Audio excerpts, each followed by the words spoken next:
সারাদিন ঘুম হয়নি, সারা রাত তিনি ঘুমাতে পারেননি। নেপালের মানুষ মুখ্যমন্ত্রীকে ভোট দিয়ে, মমতা ব্যানার্জিকে ভোট দিয়ে মুখ্যমন্ত্রীর চেয়ারে বসায়নি। তাদের জন্য যদি ওনার ঘুম না হয়, তাহলে যে মুর্শিদাবাদের মানুষ, যে মালদার মানুষ, যে নদিয়ার মানুষ, যে রাজ্যের মানুষ ভোট দিয়ে তাকে মুখ্যমন্ত্রীর চেয়ারে বসালো, সেই রাজ্যের মানুষ ক্ষতিগ্রস্ত হচ্ছে। তাদের জমি প্রতিনিয়ত গঙ্গাবাক্যে চলে যাচ্ছে, পদ্মাবাক্যে চলে যাচ্ছে। তাহলে তিনি কিভাবে শান্তির ঘুম ঘুমাচ্ছে? তাহলে মানুষের সাথে, মুর্শিদাবাদের মানুষের সাথে, তারানগরের মানুষের সাথে, মালদার মানুষের সাথে, নদিয়ার মানুষের সাথে বিচারিতা হচ্ছে না ভাই। উনি নেপালের মানুষ, ওনাকে কোনোদিন ভোট দেয়নি, ওনাকে মুখ্যমন্ত্রী নেপালের মানুষ করেনি।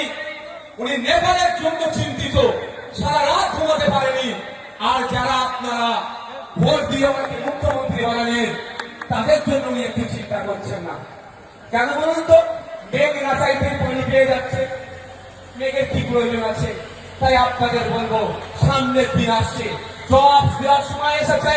যখন ওয়াকফ নিয়ে সারা পশ্চিম বাংলার মানুষ, সারা ভারতবর্ষের মানুষ চিন্তিত যে ওয়াকফ নিয়ে কি হবে, ওয়াকফ নিয়ে কি হবে, সেই সময় মাননীয়া তিনি স্টেজ থেকে বললেন। আর অপদার্থ এমএলএ এমপি গুলো এই প্রথম সারিতে বসেছিল, তারা উত্তর দিল না যে কারো যদি ওয়াকফ নিয়ে আন্দোলন করতে হয় দিল্লি গিয়ে করবে বলে আমাদেরকে নিদান দিয়েছিল।